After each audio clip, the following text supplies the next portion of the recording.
Good morning. This is Mark Fowler, and I'm the host for the Always Creating Value podcast. And today we have a panel. We started out in September of last year and interviewing individuals about how they create value in their careers, in their businesses, in their personal life. And we decided to bring back three of our previous podcast individuals. Lon Safko, who was involved in creating the first computer that saved a person's life. Marty Cooper, who is the father of the handheld cell phone, and David Cieslak, who has been involved with the accounting profession nationally and locally in California for many, many, many years. He's considered the go-to person about computers and how they work for clients and CPAs, and he has a program called Inspector Gadget that my California CPA committee, I have him every December to come and talk about what's new. And he's fabulous. And as many of you who have attended our podcast know, this is about creating value. And this is interesting because we've always had an individual, but we're looking at a panel and how they can look at, in particular, how humans can be more involved in our computer world, in the technology world, and on many aspects of our technology world as well. We're looking forward to doing more of these panels as time goes on. We're thinking about reaching back to some of the other people that we've had historically, and also reaching forward to maybe even have people who aren't involved in our previous podcast. This podcast program began in development several years ago when I wanted to start acknowledging all the work that we had done, or I had done in developing companies and rebuilding companies and being a business architect, and how much of it happened because of our focus and our clients' focus on consistently creating value and getting a habit of consistently creating value in order to be able to not only worry, not have to wait to worry about a problem coming, but consistently be thinking about the future, looking at the horizon and how you can get beyond the horizon as you are constantly looking at how you can add more value to yourself and others. So let's start. Let's meet Lon, and let's meet David, and let's meet Marty. Thank you very much. Look forward to your feedback. Go ahead, Lon, if you could kind of just drift into it. Let's hum a few bars and then we can, it's an ambiguous thing. I know that, like I said, for me, I was always focused on integrating the human with the new technology, but I wouldn't consider myself a big expert in that. And you've designed things that really did help people. So. Yeah, I really liked the topic. I thought it was interesting because too often we start with technology and we force it upon humans and we keep our fingers crossed that it's something that they like. And often it's not. I mean, the VCR didn't warm up to consumers for quite a while. I mean, I remember I had a VCR 5 years later, it was still flashing 12. So putting 12 those o'clock together, somewhere, Lon, so that's okay. So looking at it in reverse, I think is a great idea. And the reason I'm particularly excited about it is the first major company that I built. I've built 14 companies. Most of them were big failures. A couple of them were big successes. I invented the first computer to save a human life. Didn't even realize that at the time. I just was seeing what I can do with computers. And I taught it to speak. I taught it to listen. I taught it. It was the world's first environmental control, first virtual reality operating system, and everything that, all those firsts were because I was working with disabled people. First electronic user's guide. Apple and I got into the biggest fight over that. I said it should be electronic. Everybody could use it. It's easier for non-disabled, and people who don't have either the use of their arms or don't have arms can't read one of your heavy spiral bound user's guides. And Apple insisted that I created a paper user's guide, or they weren't going to let me use the logo, and they weren't going to support me. So I paid, I don't know, $20,000 to a marketing company just to develop an entire guide according to Apple specifications. Okay. And now, as you know, everybody uses electronic user guides in the form of a PDF. So, I mean, that's just one example of I had to build the technology to bridge the physical disabilities and physical limitations of my customers. So my entire career, first half of my career was focused on how do you create technology that humans need and have to have. You design it around the human and not the other way around. My question would be, how did you start? I mean, David can, Marty, I don't want you to feel bad. We did start without you for a bit. So, and we did talk quite a bit about you. Yeah, we were. No wonder my ears were burning. That's true. Sorry. They should have. Marty, you've not met either of these two gentlemen. You know Ann and you know James from our previous endeavors. Lon Safko, from a computer perspective, has been involved with 14 computer companies that he started and invented. Technology in particular that I'm familiar with is the technology related to talking and working with a computer from the human perspective. He can explain, a bit more, but we were dialoguing before you got on about some of the work that he's done with people who are quadriplegic, who their hands don't work, their voices do, but they're able to live a life. David Cieslak is an individual who's very well known in the accounting profession nationwide, and has done a lot of computer development, helping clients, working with the AICPA. He's very kind to do an hour and a half presentation every year for us called Inspector Gadget, which he talks about all the technology about how it relates to clients as well as to CPA firms. And you're famous for being the father of the cell phone. And we'd like today to talk about how the human interaction is essential in being able to move forward and being more effective. And we're going to try to stay away from all the big IT problems that are going on, and think outside the box and think from a creative perspective about what can we suggest or what could we do in helping humans be a lot more in control of what they get, what they receive. I remember you saying in your interview was that here's a phone, it's flat and it doesn't connect to my head. So I'm going to go back to Lon, and Lon, if you could back up a little bit and talk about where you came from the human perspective and in your technology and the needs definition, and we'll go around the room a bit. So okay, thank you.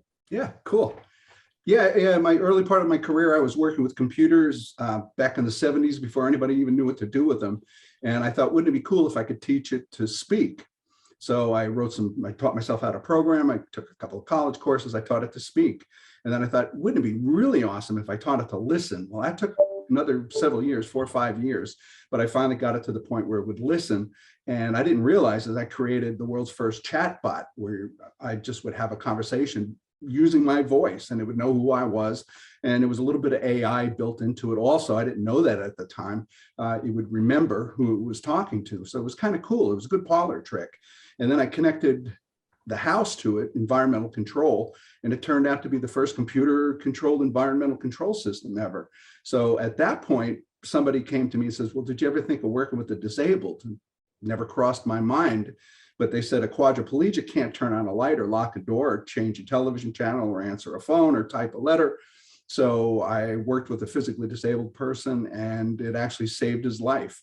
And NBC did a story about it, and that ended up on the satellite. And the next thing I know, my office phone rang and my secretary says, take this call. And it was John Scully, CEO of Apple. And they flew me to Cupertino, and I built my company, ran it for 15 years, and actually helped build the entire assistive technology industry, which is valued at about $15.3 billion. And pretty much all the technology that you see today for physically disabled, I developed in the early 80s through the mid 90s. And your focus on that was looking for a need, looking for something that would help humans, or it was just an evolutionary thing for you? Yeah, when I first started out, it was just for fun. What could I make a computer do? Keep pushing the envelope, keep pushing the limits. And it was for fun. But then when I had my purpose, my goal, and I built my company to help physically disabled, especially quadriplegics. Matter of fact, the last person I personally worked with was Christopher Reeve, Superman, after his accident. And seeing all of their physical limitations, they couldn't do anything. They've never used a computer, can't use the phone, can't change a channel, can't turn on a light. So I looked at the humans and studied what their needs and what their limited abilities were, and then bridged the gap between the disabled and the computer technology. And that's how I got into the Smithsonian, by the way. David Allison, who was the director of the American Museum of American History, said that him and his staff had done extensive research, and they felt that I had made more of a contribution to the human-computer interface as did anyone. So they have 18 of my inventions and 30,000 of my professional records. Well, Lon, I'm a little suspicious of your comment that you had no purpose in studying this issue of computer speaking and listening, because you must have had some thought in the back of your mind of how this could be useful. You sound like much too practical a guy to do that just for the fun of it. I don't know if you've heard my comments. I don't think technology has any value at all unless there's a human experience involved.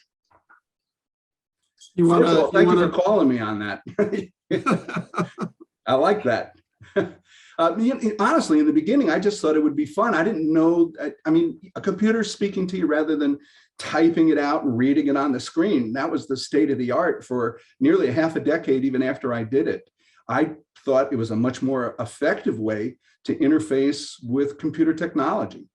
So talking to it and hearing it in human speech, that was very effective, but I didn't know how to apply it at that point. So a precursor to what we today think of in terms of Siri or Amazon Alexa, all that natural language processing, that AI layer, that's fabulous. Yeah, that was the groundwork. And I worked with Apple, and Apple and I worked really close. They had come out with something on the Macintosh called Macintalk, because they saw what I was doing, and then they did it, but then they dropped it.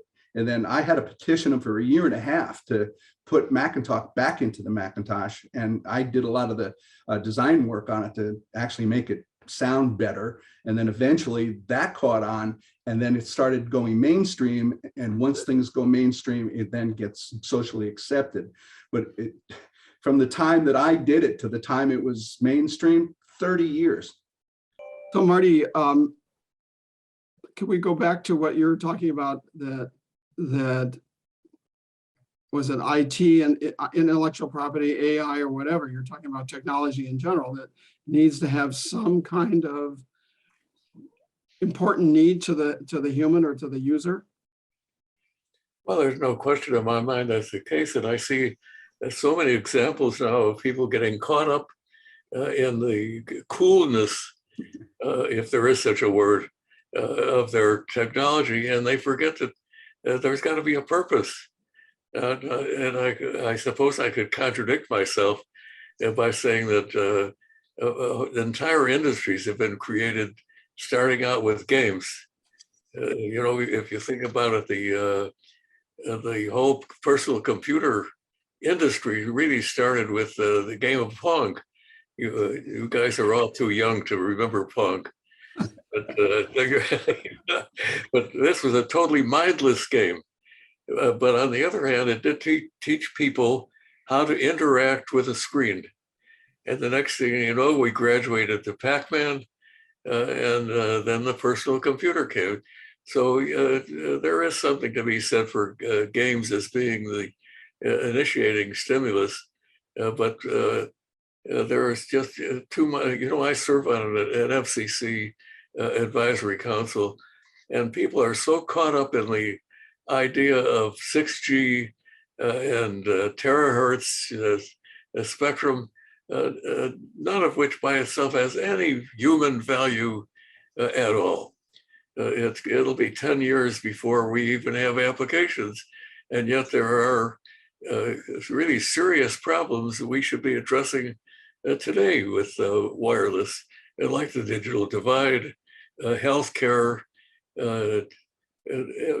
all of those kinds of things. So I didn't mean to pick on you about your feelings at the beginning, but we are overemphasizing technology for the sake of technology, and I'm opposed to that.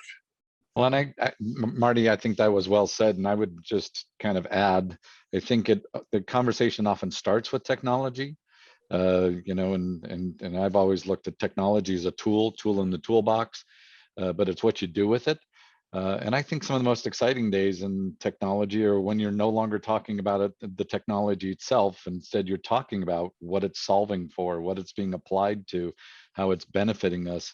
And so while and I think about just any technologies over time, we may start, and I think you just mentioned, you know, 6G, but even where we're at with 5G, you know, any of these point technologies early on, it's, you know, I think everybody, you know, tends to go a bit crazy on just talking about the technology, but it's the practical application that really, and when it almost kind of fades away, because we look at the utility of it, the benefit of it, and you know, not really looking under the hood anymore and thinking about what's the actual underlying technology. I think that is some of the most exciting time, is when we finally get to that point, because everybody always, as I said, likes to talk about the technology. I like to talk about the practical problems we're solving with it.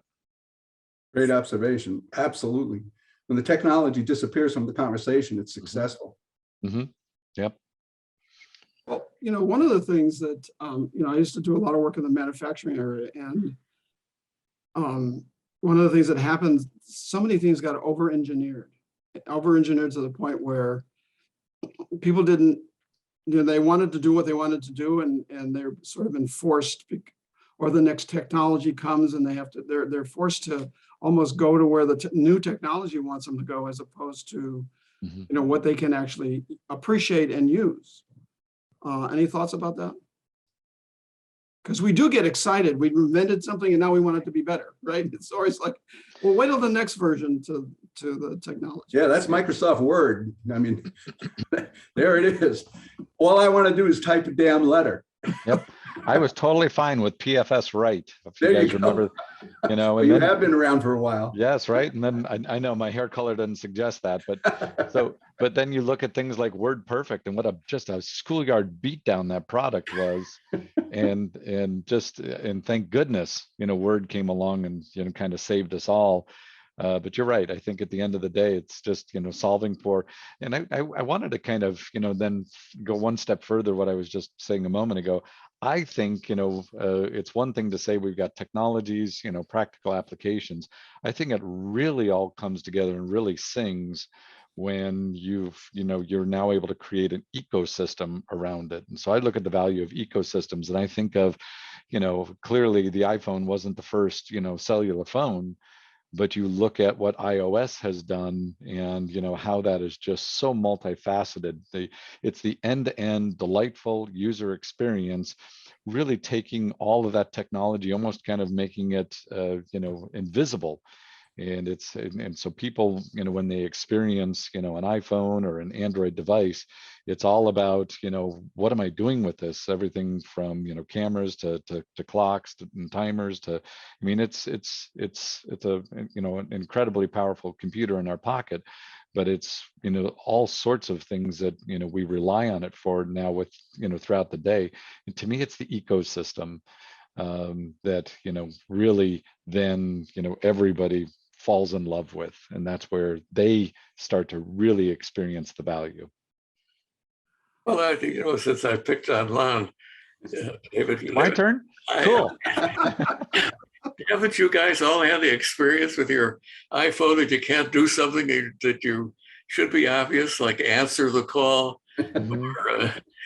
I just have had that experience at least a half a dozen times over the past few months. And it's especially embarrassing to me. have to tell people I can't work my cell phone. So even Apple's got a way to go, and I'm delighted that they've got competition, so that hopefully we can improve the human experience with cell phones. And I still maintain that cell phones are, in their present form, are suboptimal, because we're trying to create one answer to a hugely complex cohort of people. Every person that exists today is different than every other person, including the historical and for the foreseeable future. And the idea that one cell phone is going to solve a problem for everybody, to me, is ludicrous. Mm-hmm. We need a little more personalization. The idea that apps are the answer to personalization, I think, is equally ludicrous, because now we're saying we're going to take this simple problem and all you have to do is select among 2 million apps, find the right one for you. So we've got a ways to go. But to give you credit, David, I do agree with you that looking at the whole ecosystem instead of just building a piece of hardware is part of the answer. So it's death by 1,000 little apps, isn't it, Marty? Yeah. It sure feels that way. And one of the earlier examples, I think, was when we went from the C prompt to the Macintosh. I mean, if you had a Windows machine, you really had to know how to install drivers, and you had to have a screwdriver in your pocket so that you could put in all of the different daughter boards in the back. And so you had to be a bit of a technician. But then when the Macintosh came along, it was all in one box. You plugged it in, like Jobs said, it's an appliance. You put in toast and you put in bread and it burns it and make toast. So I think that does happen through the lifespan of a technology. But yeah, Macintosh, there's a billion different applications that you can put in it, and mine doesn't look anything like anybody else's. So yeah, completely agree. It's overwhelming and it has to be personalized. But I think this is where AI now, when you get a chance to, introduce that, and it's been around for a long time, but I think it's making its presence, more and more felt. More recently, that's where it has that opportunity to say, great, now I've got, apps, I've got, a platform, technology, a device, how can I be assistive, to the end user, looking at what they're doing, how they're doing it, where they are, would you, and I think, this is where the kind of the hand-to-hand combat is going on right now, is, how much of that is invasive, how much of that is even potentially intrusive, in becoming a net negative. And I think rightfully, there's a lot of concern that, what is my device doing? What's it listening to? What's it, wait a minute, I didn't sign up for this. It feels like I've, it's being, monitored. And if we just created the HAL 9000 here potentially, and again, going back and giving us some good historical references. Yeah. But yeah, at what point, and that's the, kind of the yin and the yang, or the double, the two sides of the sword, is really, maximizing utility, at the same time doing so in a way that doesn't compromise the very end users we're trying to serve. Do you know why Hal got his name? I do not. I was friends with Marilyn Clark, okay, oddly enough, and she told me this secret before Arthur passed. He was in Sri Lanka and he was very ill. Hal, if you take the letters and you move them forward one, it spells IBM. Oh my word. Wow. I'm sorry, Dave. I'm afraid I can't do that. My favorite phrase over all these years. Isn't that great? And everybody recognizes it. Wow, that's a great factoid. Thanks for sharing that. And intrusive is absolutely right. I've given my daughter the little box from Amazon. If I say it, she's going to wake up and start talking, and she's afraid to plug it in because she's afraid it's going to listen. And I said, well, who cares? It's not going to listen. You have to give it the awake word. My granddaughters came over this past weekend and they were doing TikTok and some other stuff. And she says, your phone, even if it's shut off, it still listens. I said, that's not possible. So she shut her phone off, sat it down on the table. And I said, make something up. I said, let's pretend we're going to go on vacation in Mexico. So she's saying, oh, I love Mexico. I would love to go to a resort in Mexico. I'm going to buy a bathing suit and go to Mexico. She turned her phone back on, and all of a sudden, all the ads were about resorts and bathing suits in Mexico, and the phone was off. Wow. Whoa. Yeah. How could that be possible? That's what I said, and I haven't been able to find anything online or anybody has experienced, but I watched it. Well, and I've done that same kind of experiment, said, I'd like to learn more about Subaru. I've heard that's a good brand, and and of course my phone's right here, and I'm going to be tortured this afternoon by it. But we get all this in-place advertising, and you're going, okay, I don't know that I signed up for this, and I don't think there's enough ability for end users to really, opt in, opt out, gate some of that, in sidebar conversations shouldn't turn into just a relentless, marketing campaign that, ultimately turns against. It's that damn the cell end user. phone technology. Who the hell did create that? I'd really like to talk to whoever came up with that idea. Marty, you got anything? You guys are trying to get even, I could tell. You knew it was coming. Nice setup, Lon. Well, Marty, why don't you take a little time? You and I have talked a couple of times. Why don't you tell a little bit about how you did come up with the cell phone? Oh, The handheld, the actual, as opposed to there was always a cell phone somewhere in the car or whatever. There was whatever. So. well, I do the same thing that all the rest of you did. I just am an observer. I was in the two-way radio business, and I discovered that, first of all, that people couldn't run their businesses without being able to communicate. And then we discovered that when we finally got to the point we could build a two-way radio you could hold in your hand, that's exactly what people did. It sounds kind of ridiculous, but we're trying to build a product that serves everybody. And so we made a holster that you could put on your belt and keep your cell phone there. And I'd walk through the airport, and every person with a Motorola two-way radio had it in their hands. Now, there was a message there. Wow. And so coming up with the handheld cell phone, especially when the Bell system was telling us, first of all, that nobody needs a handheld phone. It's really not going to be very important. The car phone will serve that purpose, and we are going to build all the car phones. So that if you needed a stimulus, that was our stimulus. But the market was obvious to us, and not to anybody else. I had people tell me, Marty, we understand that a few of you techies will want to talk on a portable phone. But I had a guy from London say, well, we've done a market study, and our observation of a total market in London is 12,000 handheld cell phones. And of course, they were wrong. There are now more cell phones, more handheld cell phones in the world today than there are people. And as we started out with, Mark was pulling my chain, which people have a tendency to do, that the cell phone is in early stages. We're still learning how to cope with it in so many different ways.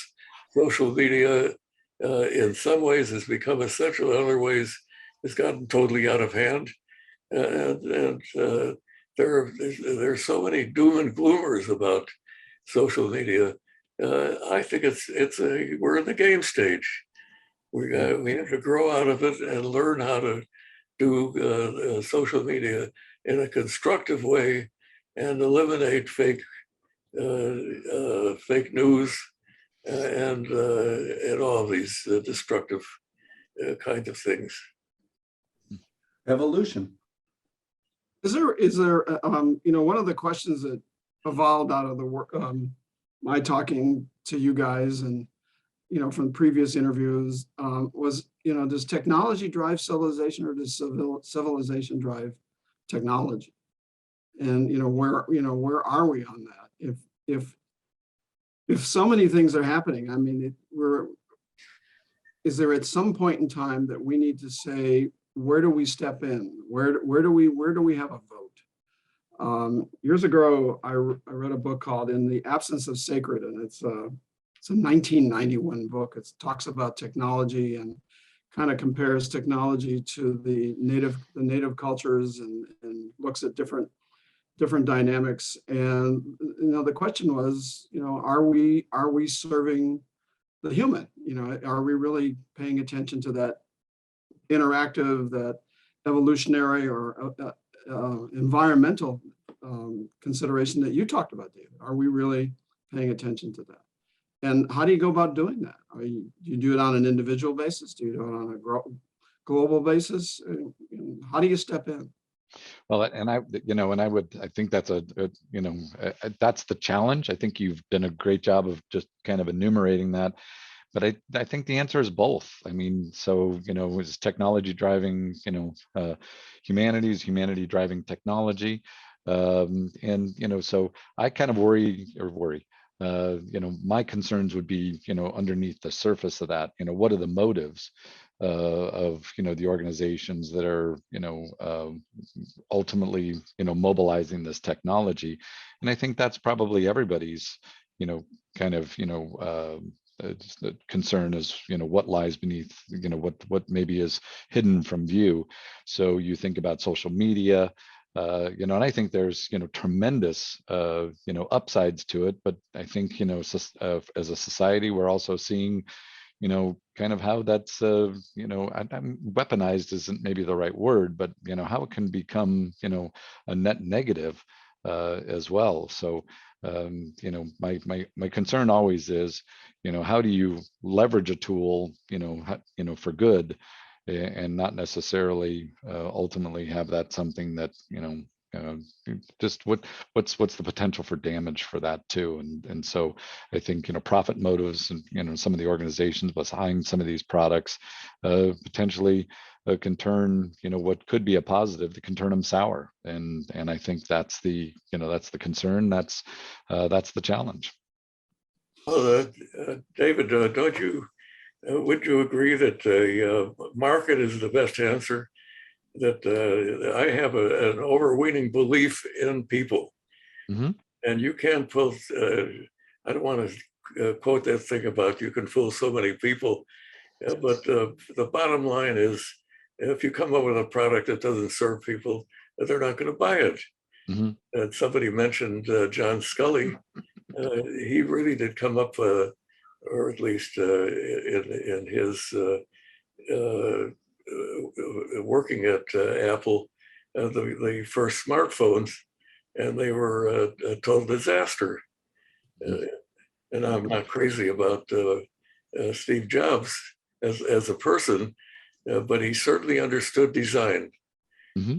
Same thing with Elon Musk. I think there's a lot of, I think there's been a lot of just, those who've pushed the envelope.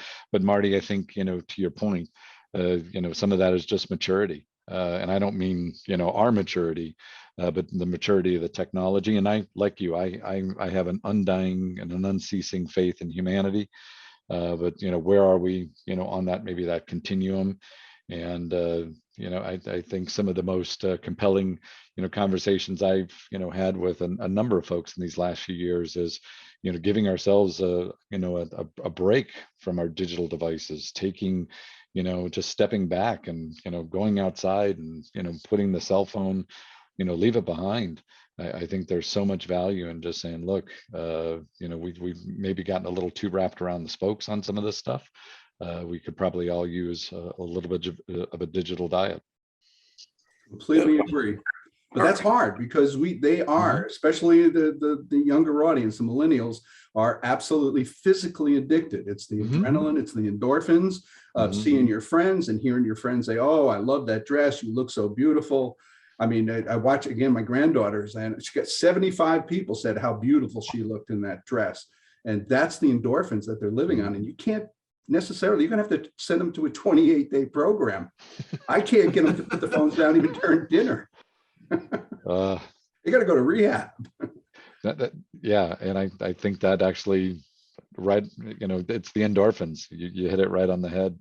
And I've one of the podcasters I listened to is, Barry Weiss, and she had, someone on, she interviewed, and it kind of went down that whole, path in talking about, rehab and 28 days and how do you break the cycle. And, so I went looking on Amazon, and you can buy lockers, with timers on them. And so, I'm going to put it in the locker, set it, and, I can't get my hands back on that device for the next hour, 2 hours, 6 hours, whatever that is, and give yourself, force that digital diet. And then the kid sit and stares at that box for 6 hours like a dog Right. going for a walk. Waiting. Yeah, exactly. Well, I don't know about the rest of you, but it's impacted me. I don't think I'm as good a writer as I used to be. Because of, where I'm always being interrupted with I probably could shut it off, but the helper that moves along and changes my words and moves forward, and it's distractive. Sometimes it's fun from an email perspective. You want to do something short, but if you want to sit down and do something consciously or unconsciously trying to create something, it's just a distraction. It's an impairment. Marty, what do you think? You're always, I happened to see an interview with you with British, was it the Daily Mail? You were on the Daily Mail, and you were talking about kind of the same thing as David was talking about, getting away from your cell phone. That was quite a nice interview. Any comments? Well, it was an example of how the world is looking for sound bites. Because the specific was that this woman reporter said that she spends 5 hours a day talking on her cell phone. I guess they call it a mobile phone in the UK. And my reaction to that was, get a life. But everybody, all the contributions I'm trying to make in my lifetime, and they picked on that one soundbite in a life, and next thing you know, I got more responses, people sending me emails on that than anything that I've ever said before.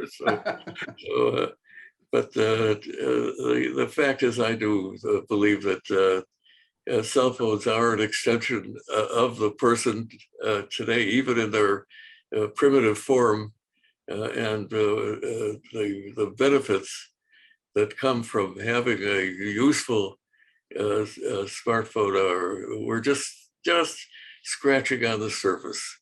So where do you think we go with that, Marty? That you use the word primitive form. What's your vision for maybe kind of the road ahead on that? Well, my immediate response to that is I have written a book on the subject that you may be interested in. It's called Cutting the Cork. In fact, I can show you. I just happen to have a copy here. Nicely played. Yeah. But I do have a vision of what the future is, and that is application-based communications, not a universal device that does everything. So as an example, there is the potential of cell phone technology virtually eliminating disease. Now, that it is a very grand statement, but the fact is we already know that if we can identify a disease in a person's body before it really takes hold, that we can stop it. Mm-hmm. And the only way you can do that is to have a personal device that does something like give you a physical examination, not once a year. Actually, I get an annual examination every 5 years or so, but not once a year, but every minute, every fraction of a minute. And if you do that and you analyze, you'll be able to head off every disease before it happens. We don't know how to do cancer yet, but there's no doubt in my mind that we're going to learn how to do that. So really, this is an extension of having some communication and processing ability that expands the human mind. And I think that is inevitable, that the cell phone is becoming an extension of the person, and you will have, the cell phone will be your assistant. And the idea of having an assistant that really understands you and works to make you stronger, more powerful, more effective is the ultimate of what the cell phone is going to be.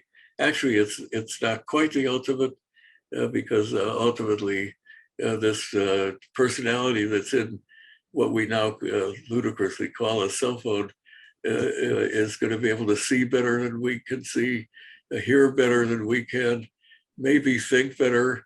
At some point, it may decide that we are superfluous, and the phone will get rid of us. But I don't think that anybody here is going to have to worry about that. Somebody's still got to plug them in. So we're not going to see the Matrix in our lifetime, is I think what I'm hearing. No, we have many generations to go before that happens. Is And that's that, Marty, going to is that require an something? awful lot of AI, and that's on a cusp right now as well. I mean, it's close to the singularity even now. Well, Okay. there are a lot of arguments about that, Lon. But, Yeah. Well, Google thought they had it last week, but or hey, this is one person at Google. That's right. One person, Right. yeah, that's right. So, but Marty, that and thank you for sharing that. yeah, I agree, by the way, regarding the medical applications, and and I'm not just talking about things like CRISPR, and and then you add quantum computing to the mix, and think about just the horsepower coming our way. But yes, if we can more intelligently make the thing on our wrist or the phone in our pocket, kind of that always on, always monitoring, that early warning system, like many people, I get my annual physical, and yet you're just going, so what did I learn? And you realize I didn't learn a whole lot, because I ended up recently going, literally in the last few weeks, I ended up going into the hospital because I had a DVT in my leg, and so it turned into pulmonary embolisms, and I'm going, 2 months ago I was physically fit. What happened? And you realize, and I was just literally talking to somebody this morning and just going, we have the technology, and maybe today, at least on some of these fronts, but it's still regarded as too expensive. So how about giving people a more appropriate scan every year, and whether that's a CAT scan or an MRI or whatever those tests are. Oh, no, can't do that, that's way too expensive. I'm going, but that actually is an incredibly predictive, incredibly insightful tool. So what do we got to do to get ourselves to a place where that becomes a part of, if it's not our smartwatch or our smartphone, or smart mobile devices, how do we get, kind of the rest of the technology into the, onto the table and into the mix, so we get far more insightful, predictive, take advantage of the technology that's already out there to help us, better monitors people's health. I think it's a perfect application. totally agree. And it's moving in that direction. I've seen some phones now, medical phones, that the back plate of the phone actually senses the chemicals that come out of your skin and can determine certain things. Well, there was the Fitbit. No, it was the iPhone, iWatch, just saved somebody who was having a heart attack. He was on a trail and he fell off. He was having a heart attack, and it sensed his heartbeat and automatically dialed 911. The paramedics showed up before he died and saved him. So That's awesome. we're moving in that direction. Mm-hmm. No, I think the watch has the perfect. I mean, as long as people are wearing it, it's the perfect place to bring some of that to bear. Well, I think that goes back to something Marty said, that the cell phone didn't have to be the be all and end all.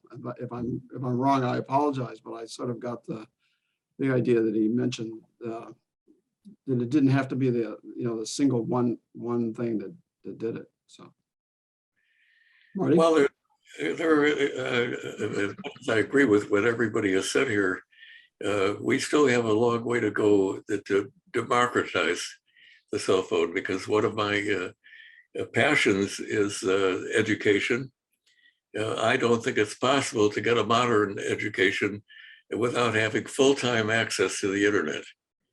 Now, and yet, I don't know if you're aware of the fact that something like half of our students today for one reason or another, do not have access to the internet, or at least not full-time access. They either don't have coverage. Could you imagine that in an advanced country like the US, something like 70% of our population has no cell phone coverage at all? Doesn't make any sense at all to me. So, and another 30 or 40% of our students can't afford cell phones. And so you have this specter of a significant percentage of the population being highly educated, having access to the internet. And we know that that stimulates the mind. I hate to admit it, but these kids today are going to grow up smarter than any of the rest of us as a whole. I sure hope so. Fingers crossed. Yeah. Mm-hmm. And now we're going to say, well, half of our population are going to be the dummies, the ones that didn't have access to the internet. I don't think our society can accept that to have a smart class and a dumb class. So we got some huge problems. And just to, the problem with this group, Mark, is we're always too much in agreement with each other. I'm always looking for a fight. You're looking for the contrarian. Yeah, when I start talking to these people that are talking about 5G and 6G and millimeter waves, and I think they are off on a different planet. Well, Marty, I chose the three of you because I felt after interviewing all three of you that you were on the same page. And the only way you're going to make changes in this world is realistically, I mean, obviously you all have different opinions on different things, but that doesn't mean you're not on the same page. You have a certain historical knowledge base and experience, and it really helps. I've turned around an awful lot of companies, and I didn't do it without people being on the same page, getting them on the same page. So I think you want to make some major changes in the world. You got to get some people that say, it's like a community. The community gets together and builds that baseball field, or, does whatever they want. They do something constructive, because they get on the same page. So Marty, any, I'd love to get, and Lon both, thoughts on the metaverse. I'm sorry, David, I didn't quite get that. The metaverse, any thoughts on the metaverse? Oh, yeah. Well, there's another, maybe you could tell me what the metaverse is. Nonsense. I might be accused of leading the witness though, then, but I got a lot to say about the metaverse. It was nonsense. That video that Zuckerberg put together was just total PR crap. Well, the stuff that he showed, I totally have an opinion on this. I'm feeling it. He was way overselling the capabilities. Mm-hmm. I mean, he had AI and virtual reality and augmented reality, when in fact most computers can't handle what he was even showing. Nobody had the bandwidth to do it. Nobody's paying $350 for a set of goggles to do that. And it's never going to go mainstream. And he talks about it like it's, oh my gosh, we invented the most amazing thing. I've been on Second Life since 2007. 15 years I've been doing everything that he said. That's nothing new. It's been around for 15 years. And there's other platforms, Verbella and some other ones. I had 2 e-commerce stores. I taught classes on Second Life. I did all the stuff that he's bragging about that he can't do in his video that we have been doing for 15 years. It was all about pumping the stock. The stock was tanking because of what was going on with the elections. He had to do something to distract to the shareholders. Well, you finally got a little bit of discord going. Yeah, he wants a controversy. You just got to know where the hand grenades are located, Mark. Yeah, right. Yeah. Sorry. Even a skeptic like Lon will have to agree that sooner or later, augmented reality is going to be a useful tool, and so will virtual reality. We're still in the game stage, are we, Lon? Yeah, we are. I totally agree with you. Yes. And Lon, I did an interview a few weeks back, and the question came up, in and around the metaverse. And I came, the angle I took was one more of just, look, we're coming out of 2 years of lockdown and separation and literally just inside our heads and inside our digital devices. And you're telling me we're going to double down on that via some kind of meta?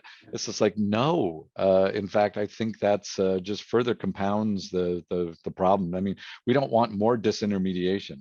We want more human connection. And I literally, that to me it gets back to the yin and the yang. We need this. We need to be able to connect, talk, dialogue, agree, disagree.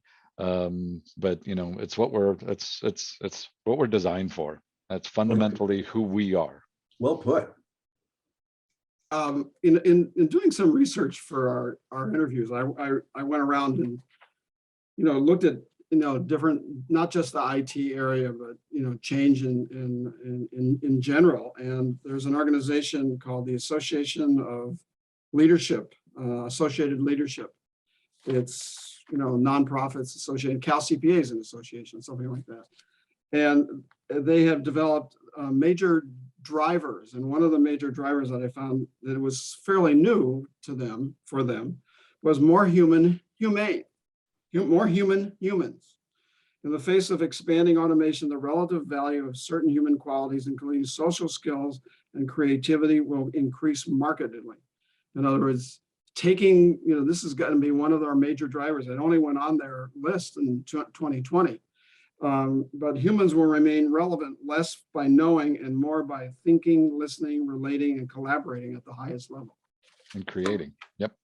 Yeah. Well put. Kind of speaks to what you were talking about, Dave. Very well put. Yeah. Appreciate that. Marty, you want to jump in on that metaverse? You were the first one to get the ball over there. No, I think it's another buzzword. I want to understand how this is going to affect my children. By the way, I have 2.5 great-grandchildren now. So Great-grandchildren. I can't brag about being the oldest guy around because that's not a great advantage, but having all those lovely children being associated with you is awesome. But once again, these are the executives, the Zuckerberg talking to Zuckerberg, not to the rest of us. What is this multiverse concept? It's a science fiction kind of something. And here we got some practical problems, like the biggest problem we got is privacy. Mm-hmm. For years, I've been telling people that privacy doesn't exist anymore. But the reality is that we depend upon privacy to keep our financial system going, mm-hmm. To avoid fraud, to all of those kinds of things. And we're not doing very well at the moment. And you know who the biggest enemy is? It's ourselves. We have let Amazon and Google persuade us that our information, our likes and dislikes, and who we talk to, that they can have it for nothing. Mm-hmm. They could just use all this thing and make tons of money, and have us only benefit peripherally. So somehow we need a fundamental change where somebody puts some value on our information and gives us something in return. So we've got a big challenge in that regard with social media. We've got the big challenge of how do you separate out fake news from real news.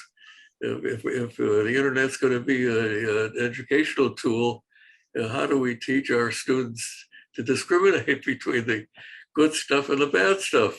Mm-hmm. So thank goodness there are new problems where us engineers would go out of business, right?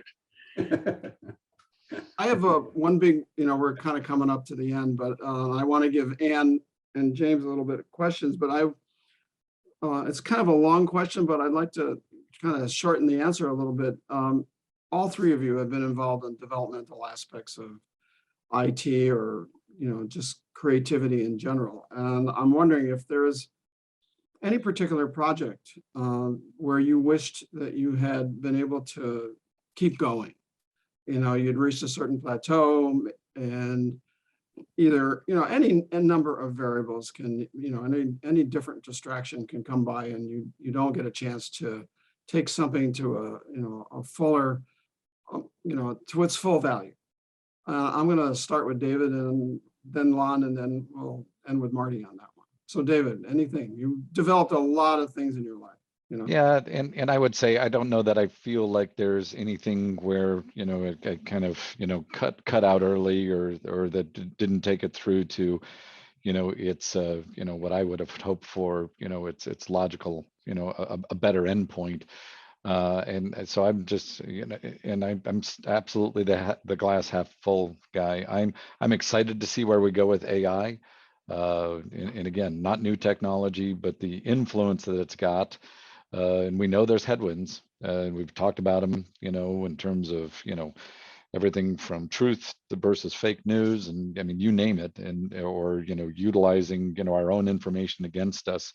I really, we've got some incredible opportunity in front of us. We've got some huge challenges too, and so it's just really, I hope we don't we are able to really continue to have clarity. We don't become a victim of ourselves as we kind of we try to move all this forward, and it just bears out every day. You hear, you see, just hang out in any of the comment sections, and any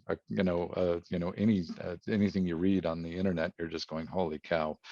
I really, that's, if I've got concerns, it's that, I think we are potentially, very exposed to, even manipulating ourselves. Right. I just finished an article. I keep mentioning reengineering a lot of companies, and probably the number one thing that I've had to do over the years is eliminate distractions as best I can. Because you can get those distractions down, and those distractions can be anything. I mean, it doesn't mean it's just technology, it's humans, it's all kinds of different things. I saw it on the newspaper today, and now we have to do this. People get, reactive to stuff like that. And I agree, we're not educating ourselves to process information in a way that critical thinking can use it. Yeah, critical thinking. Lon, what do you? Yeah, I look back on a lot of the major projects that I had worked on, and I don't feel like I wish I would have stayed with it any longer. And the reason is that those projects evolved as technology evolved, and I evolved the technology, and things were always changing. There was this evolution. So at the end of each project, it's logical, because there was always something new. There was some kind of a breakthrough. I mean, the internet, the computers changed everything in my lifetime. And then the next biggest change was by far the internet. And they provided new opportunities. So I felt very comfortable that I had taken whatever I was working on as far as I could, and that now it was time to take advantage of whatever the newest technologies were. And in order to stay on the cutting edge, you always have to stay ahead of that wave. And it's difficult. It takes a lot of work, but it's also the most exciting place by far to be. So yeah, I was excited about that. So I evolved as civilization and technology evolved over the last 30 years. And for example, over the last 4 years, maybe, I teach top executives AI, AR, VR, and IoT, because those 4 technologies are going to impact us more than social media, as much as the internet. They are the 4 most impactful, and they're in our lives already, and we don't even notice that they're embedded in our lives. But if you have a doorbell that talks to you, you have AI. If you're watching Netflix, you have AI. If you're driving a car that's 5 years or less old, it's got AI.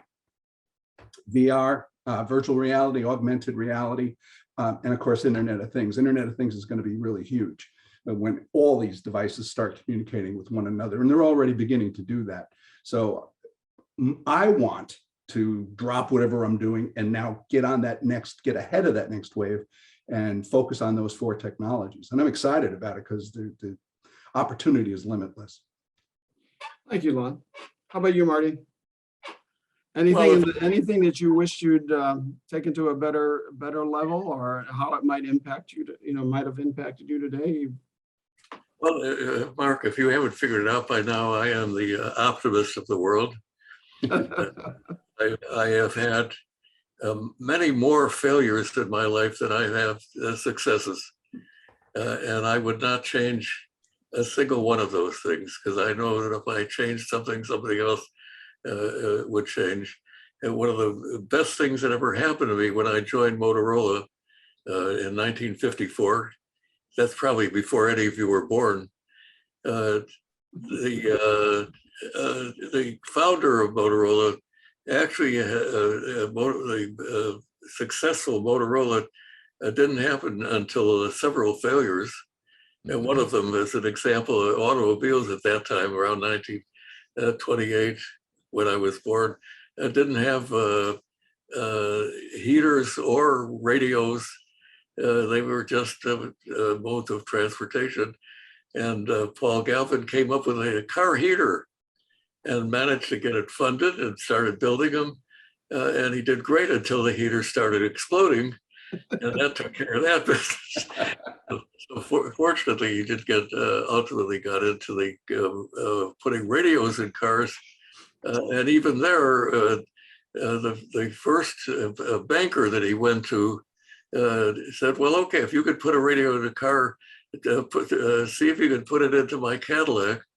And that didn't work out very well, because the Cadillac caught fire as they were trying to drill a hole in it for the radio. So being able to handle failure is an extraordinary requirement. And the reality is, that's the only way you can learn. If you don't take a chance, you don't learn anything new. So I don't believe you, Lon, that you have had only one long series of successes. Oh, no.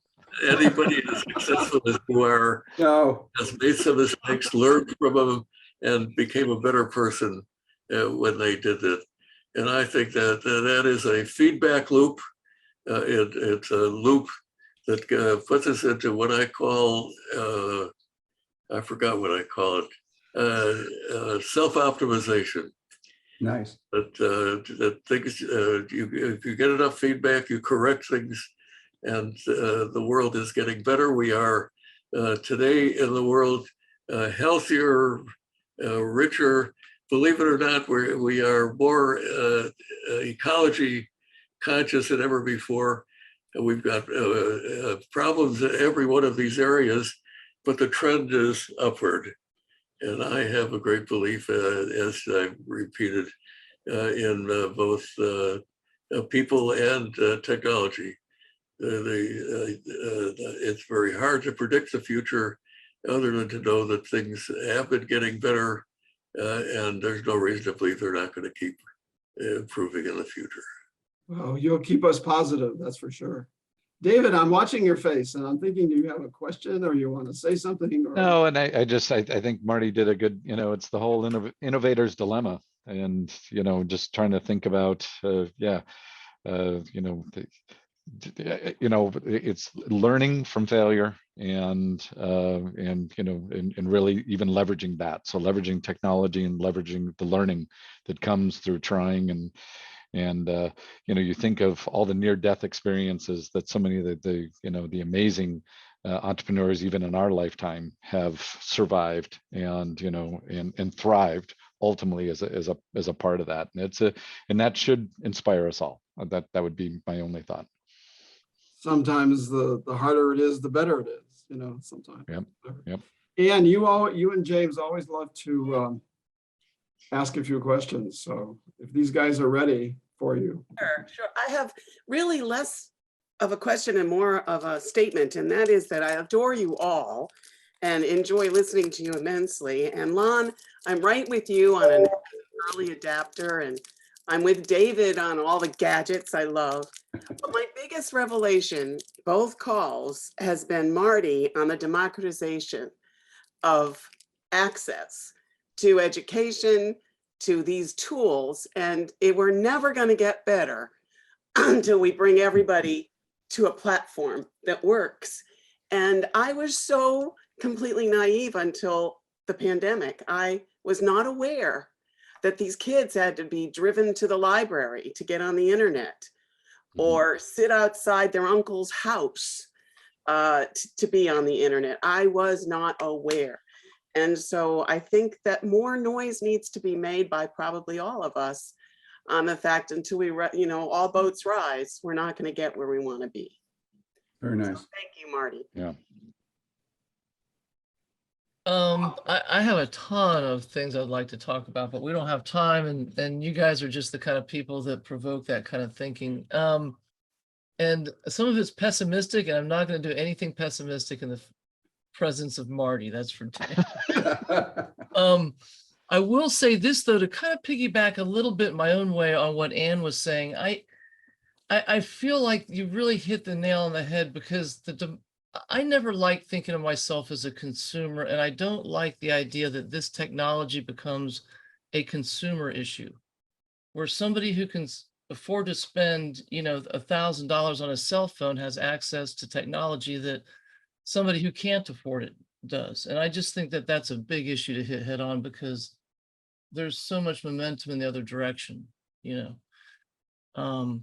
I never thought of myself as a consumer, and I like to think of myself as not a consumer, but I have to have a cell phone. I have to have 24-hour, 7-day-a-week access to the internet, or I can't function. So I have to be a consumer of this technology.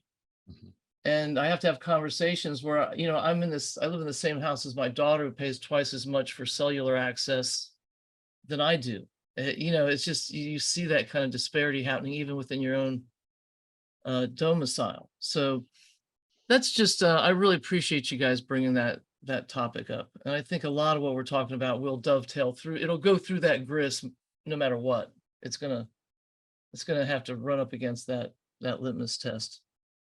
And I just hope our society rises to the occasion and decides it's not a consumer issue. It's a equal access, it's an equity issue. And we're about equity, I hope. Well, I could interject, Mark. These comments made by Ann and James are very appropriate, because right now we have let our big carriers, I hope that none of you are associated with AT&T or Verizon, or we have let them kind of control the conversation, and they are investing hugely in a segment of the market that excludes maybe 70 or 80% of the population. They're putting high density millimeter waves in the middle of New York, when there are places in South Dakota and Indiana and places like that that have zero coverage. So somehow or other, the FCC, who somewhat controls these things, the radio spectrum, has got to shape up. And so far, they're not doing a very good job. And I hope they're not listening to this thing, because they could kick me off this advisory council. And I hope they are. Yeah, that's why you're there. But I'll give you an example, Ann. Their solution to the digital divide that we've been talking about here is let's subsidize the cable companies so they could give cable to people at a lower price. First of all, cable doesn't do it all. Second of all, who could afford even the subsidized cable? So I was dismayed by the fact that we had 4 carriers and 2 of them combined. They should never have let that happen. We need more competition.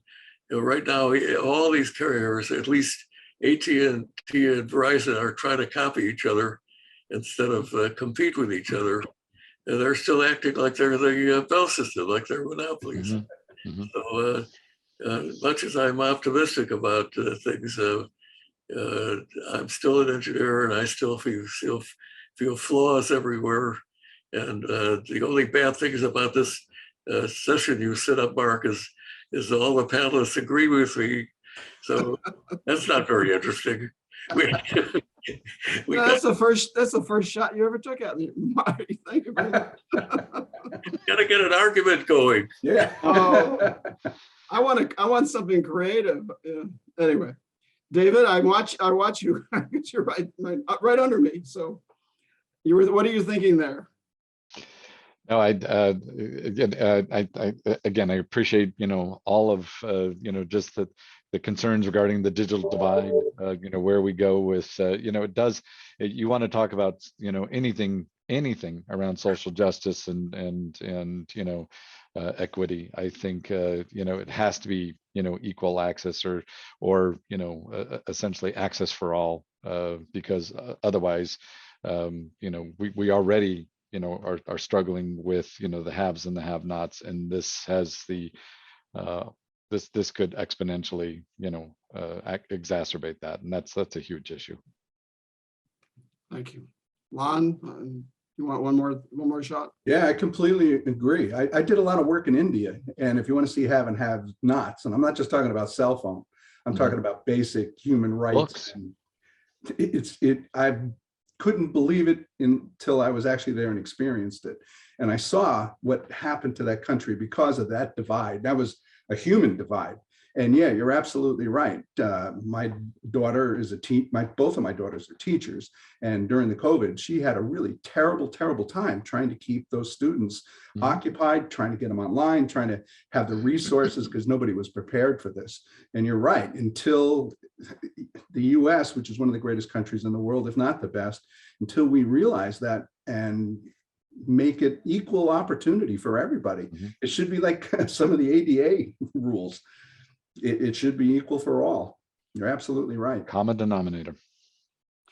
So, even though we didn't have a lot of discord, you did agree that probably the stepping point here is the educational perspective and the equity aspect of it, that everybody gets an opportunity to be part of the solution, part of the development, and with more people having larger needs, that just drives a larger market at the same time. If you're missing 70%, you're missing an awful lot of the market, right? You're missing a lot of business, you're missing a lot of opportunity. So I think you did come up ultimately with the last three statements on all three of you, is that together you agree, you could put your hands together and say, we could do something in that area because we believe it. We experience it every day in one way or the other. I want to thank you both. I like all three of you. I said both. I apologize. All three. Who did you leave out subconsciously? Yeah, who are you eliminating on that one, Mark? Just asking. Just asking. Yeah, just out of curiosity. Who did I keep out? Right. Yeah. I'm asking for a friend. I vote it was Marty. I'm just saying. Boy, you are giving him a zinger. Well, I haven't picked on Marty and I haven't picked on anybody, but I will say that for me, when you talk about education and you talk about, I totally believe everybody should have information, but I don't believe that the internet can help us with wisdom.